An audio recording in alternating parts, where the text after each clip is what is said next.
ನಮಸ್ತೆ ಎಲ್ರಿಗೂ. ಎಲ್ಲರೂ ಹೇಗಿದ್ದೀರಾ? ಎಲ್ಲರೂ ಚೆನ್ನಾಗಿದ್ದೀರಾ ಅಂತ ಭಾವಿಸ್ತಾ welcome back to my Geetha J vlogs channel. ನಾನು ನಿಮ್ಮ ಸಂಗೀತ. ಇವತ್ತಿನ ಈ ಒಂದು ವಿಡಿಯೋದಲ್ಲಿ ಈ ಒಂದು ವಾರಾಹಿ ತಾಯಿಯ ಮಂತ್ರವನ್ನು ಪಠಿಸ್ತಾ ಬರೋದ್ರಿಂದ ನಿಮ್ಮ ಜೀವನದಲ್ಲಿ ಯಾವುದೇ ರೀತಿಯ ಸಮಸ್ಯೆಗಳಿದ್ರು ಕೂಡ ದೂರ ಆಗುತ್ತೆ ಅಂತಲೇ ಹೇಳ್ಬೋದು. ಯಾವುದೇ ರೀತಿಯ ಸಂಕಷ್ಟಗಳಲ್ಲಿ ನೀವು ಸಿಲುಕಾಕೊಂಡಿದ್ರು ಕೂಡ ಆ ಒಂದು ಕಷ್ಟದಿಂದ ನಾವು ಹೊರಗೆ ಬರಬೇಕು ಅಂದರೂ ಕೂಡ ಈ ಒಂದು ಮಂತ್ರ ತುಂಬಾ ಸಹಾಯ ಮಾಡುತ್ತೆ ಅಂತಲೇ ಹೇಳ್ಬೋದು. ವಾರಾಹಿ ತಾಯಿಯನ್ನು ಕಾಶಿಯಲ್ಲಿ ಹೆಚ್ಚಾಗಿ ಪೂಜಿಸೋದನ್ನು ನಾವು ಕೇಳಿರ್ತೀವಿ, ಹಾಗೆ ನೋಡಿರ್ತೀವಿ ಕೂಡ. ವಾರಾಹಿ ತಾಯಿಯನ್ನು ರಾತ್ರಿ ಸಮಯದಲ್ಲಿ ಹೆಚ್ಚಾಗಿ ಆರಾಧನೆಯನ್ನು ಮಾಡ್ತಾರೆ. ಯಾಕಂದರೆ ತಾಯಿ ಆ ಒಂದು ಸಮಯದಲ್ಲಿ ಹೆಚ್ಚಾಗಿ ಭೂಲೋಕದಲ್ಲಿ ಸಂಚಾರವನ್ನು ಮಾಡೋದ್ರಿಂದ ತಾಯಿಯ ಅನುಗ್ರಹ ಬೇಗ ನಮಗೆ ಸಿಗಬೇಕು ಅಂದರೆ ರಾತ್ರಿ ಸಮಯದಲ್ಲಿ ತಾಯಿಯ ಆರಾಧನೆ ಮಾಡೋದು ತುಂಬಾ ಮುಖ್ಯ ಅಂತಲೇ ಹೇಳಿದ್ದಾರೆ. ಹಾಗೆ ಎಷ್ಟೋ ಜನ ಅದರಿಂದ ಪರಿಹಾರವನ್ನು ಕೂಡ ಪಡ್ಕೊಂಡಿದ್ದಾರೆ ಅಂತಲೇ ಹೇಳ್ಬೋದು.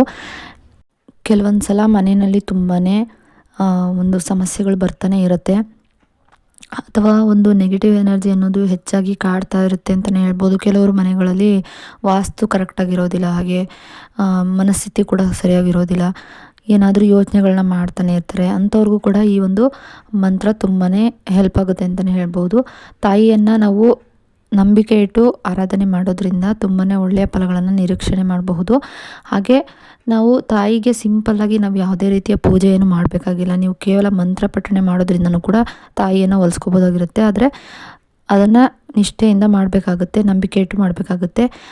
ಇಷ್ಟು ಬಾರಿ ಪಠಿಸಿದ್ರೆ ನಮಗೆ ಮಂತ್ರ ಸಿದ್ಧಿ ಆಗುತ್ತೆ ಅನ್ನೋ ಒಂದು ನಿಯಮಗಳಿರುತ್ತೆ. ಅಷ್ಟು ಬಾರಿ ಪಠಿಸೋದ್ರಿಂದ ಕೂಡ ನಮಗೆ ಆ ಒಂದು ಮಂತ್ರಗಳು ಸಿದ್ಧಿ ಆಗುತ್ತೆ. ಆಗ ನಾವು ಏನನ್ನೇ ಬಯಸಿದ್ರು ಅಥವಾ ಏನನ್ನೇ ನಾವು ಒಳ್ಳೆಯದನ್ನು ಬೇಡ್ಕೊಂಡ್ರು ಕೂಡ ಅದು ನಡೆಯುತ್ತೆ ಅಂತಲೇ ಹೇಳ್ಬೋದು. ಇದ್ರ ಜೊತೆಗೆ ನೀವು ಇನ್ನೊಂದನ್ನು ಮಾಡಬೇಕಾಗುತ್ತೆ. ಅದು ಏನು ಅನ್ನೋದನ್ನು ತಿಳ್ಕೊಬೇಕು ಅನ್ನೋದಾದರೆ ವಿಡಿಯೋವನ್ನು ಸಂಪೂರ್ಣವಾಗಿ ನೋಡಿ. ವಿಡಿಯೋವನ್ನು ಎಲ್ಲೂ ಕೂಡ ಸ್ಕಿಪ್ ಮಾಡದೆ ನೋಡೋದ್ರಿಂದ ಅದರ ಬಗ್ಗೆ ನೀವು ಸಂಪೂರ್ಣವಾಗಿ ತಿಳ್ಕೊಬಹುದಾಗಿರುತ್ತೆ. ಸ್ಕಿಪ್ ಮಾಡಿದ್ರೆ ನಿಮಗೆ ಏನು ಅರ್ಧಂಬರ್ಧ ತಿಳ್ಕೊಂಡಾಗುತ್ತೆ, ಪೂರ್ತಿಯಾಗಿ ತಿಳ್ಕೊಳಕ್ಕಾಗೋದಿಲ್ಲ. ಹಾಗಾಗಿ ವಿಡಿಯೋವನ್ನು ಎಲ್ಲೂ ಕೂಡ ಸ್ಕಿಪ್ ಮಾಡದೆ ನೋಡೋದ್ರಿಂದ ಕೇವಲ ಮಂತ್ರಗಳನ್ನು ಪಠಿಸೋದ್ರಿಂದ ಅಷ್ಟೇ ಅಲ್ಲ, ನಿಮ್ಮ ಮನಸ್ಸನ್ನು ಪಾಸಿಟಿವ್ ಆಗಿ ಇಟ್ಕೊಳ್ಳೋದ್ರಿಂದ, ಪಾಸಿಟಿವ್ ಆಗಿ ಥಿಂಕ್ ಮಾಡೋದ್ರಿಂದ, ಪಾಸಿಟಿವ್ ಆಗಿ ಫೀಲ್ ಮಾಡೋದ್ರಿಂದ ಕೂಡ ನೀವು ಏನನ್ನು ಬಯಸ್ತೀರೋ ಅದನ್ನು ಪಡ್ಕೋಬೋದಾಗಿರುತ್ತೆ. ಎಲ್ಲ ಕೂಡ ಈಸಿಯಾಗೇ ಇರುತ್ತೆ, ಆದರೆ ನೀವು ಅದನ್ನು ಮಾಡೋದಿಲ್ಲ ಅಷ್ಟೇ. ಯಾಕಂದರೆ ಕೆಲವೊಂದ್ಸಲ ಮೈಂಡು ಆ ಥರ ಇರುತ್ತೆ. ಒಂದ್ಸಲ ಖುಷಿಯಾಗಿದ್ದರೆ ಇನ್ನೊಂದು ಸಲ ಏನೋ ಒಂದು ರೀತಿ ಕಷ್ಟಗಳು ಬಂದಿದೆ ಅನ್ನೋ ರೀತಿಯಲ್ಲಿ ರಿಯಾಕ್ಟ್ ಮಾಡ್ತಾ ಇರುತ್ತೆ. ಅದಕ್ಕೆ ನಾವು ಅದನ್ನು ನಮ್ಮ ಮೈಂಡನ್ನು ಯಾವಾಗಲೂ ನಾವು ಖುಷಿಯಾಗಿದ್ದೀವಿ ಅನ್ನೋ ರೀತಿಯಲ್ಲೇ ನಾವು ಫೀಲ್ ಮಾಡಬೇಕು, ಇಟ್ಕೊಬೇಕು. ಹಾಗೆ ಪಾಸಿಟಿವ್ ಆಗಿ ನಮ್ಮ ಮೈಂಡ್ ಸೆಟ್ಟನ್ನು ಇಟ್ಕೊಳ್ಳೋದ್ರಿಂದ ನಾವು ಏನನ್ನೇ ಕೂಡ ನಾವು ಅಂದ್ಕೊಂಡಿದ್ದನ್ನು ಅಚೀವ್ ಮಾಡ್ಬೋದಾಗಿರುತ್ತೆ, ಅದನ್ನು ಪಡ್ಕೋಬೋದಾಗಿರುತ್ತೆ. ಕೇವಲ ನಮ್ಮ ಮನೋಬಲದಿಂದ ಅಷ್ಟೇ ಅಲ್ಲ, ದೈವಬಲ, ಮನೋಬಲ ಎರಡು ಸೇರಿದ್ರೆ ಕೂಡ ನಾವು ಏನನ್ನು ಅಂದ್ಕೊಂಡಿರ್ತೀವಿ ಅದನ್ನು ಅಚೀವ್ ಮಾಡೋದಕ್ಕಾಗಲಿ, ಅಥವಾ ನಾವು ಏನು ಪಡ್ಕೊಬೇಕು ಅಂತಿರ್ತೀವಿ ಅದನ್ನು ಪಡ್ಕೊಳ್ಳೋದಕ್ಕಾಗಲಿ, ಅಥವಾ ನಾವು ಏನು ಸಾಧನೆಯನ್ನು ಮಾಡಬೇಕು ಅಂತಿದ್ದೀವಿ, ಅಥವಾ ಆಧ್ಯಾತ್ಮಿಕವಾಗಿ ನಾವು ಉನ್ನತ ಮಟ್ಟಕ್ಕೆ ಹೋಗಬೇಕು ಅಂದ್ಕೊಂಡಿರೋರು ಕೂಡ ಸಿದ್ಧಿಗಳನ್ನ ಪಡ್ಕೊಬೇಕು. ನಾನು ಈ ರೀತಿಯಾಗಿ ಸಿದ್ಧಿಗಳನ್ನ ನಾನು ಮಾಡಬೇಕು ಅಂದ್ಕೊಂಡಿರೋರು ಕೂಡ ಈ ಒಂದು ಟೆಕ್ನಿಕ್ಗಳನ್ನ ಯೂಸ್ ಮಾಡಬೇಕು. ಅಂದರೆ ನಿಮ್ಮ ಮನೋಬಲ ಮತ್ತು ದೈವಬಲ ಎರಡೂ ಕೂಡ ನೀವು ಪಾಸಿಟಿವ್ ಆಗಿ ಇಟ್ಕೊಬೇಕು, ಪಾಸಿಟಿವ್ ಆಗಿ ನೀವು ಮುಂದೆ ಸಾಗಬೇಕಾಗುತ್ತೆ. ಹಾಗಾಗಿ ಇದಕ್ಕೆ ಮನೋಬಲನೂ ಕೂಡ ತುಂಬಾ ಮುಖ್ಯ ಆಗುತ್ತೆ.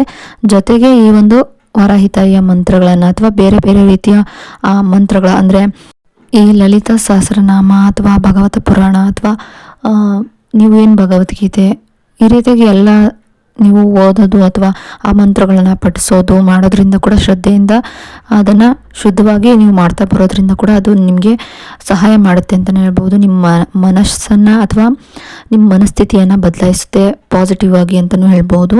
ಹಾಗೆ ಈ ಒಂದು ಮಂತ್ರ ಯಾವುದು ಅಂತ ಹೇಳೋದಾದರೆ, ಈ ವಾರಾಹಿ ತಾಯಿಯ ಮಂತ್ರವನ್ನು ನಾವು ನಾನ್ ವೆಜ್ ತಿಂದು ಪಠಿಸಬಾರ್ದು. ಹಾಗೆ ನೀವೇನಾದರೂ ನಾನ್ ವೆಜ್ ತಿಂದಿದ್ದೀರಾ ಅಂದರೆ ಸ್ನಾನ ಮಾಡಿನೇ ಪಠಿಸ್ಬೇಕಾಗುತ್ತೆ. ನಾನ್ ವೆಜ್ಜನ್ನು ತಿಂದ್ಬಿಟ್ಟು ಪಠಿಸ್ಬೇಡಿ, ಅಥವಾ ಮಾರನೆಗೆ ನೀವು ಸ್ನಾನ ಮಾಡ್ಕೊಂಡು ಕೂಡ ಪಠಿಸಬಹುದು.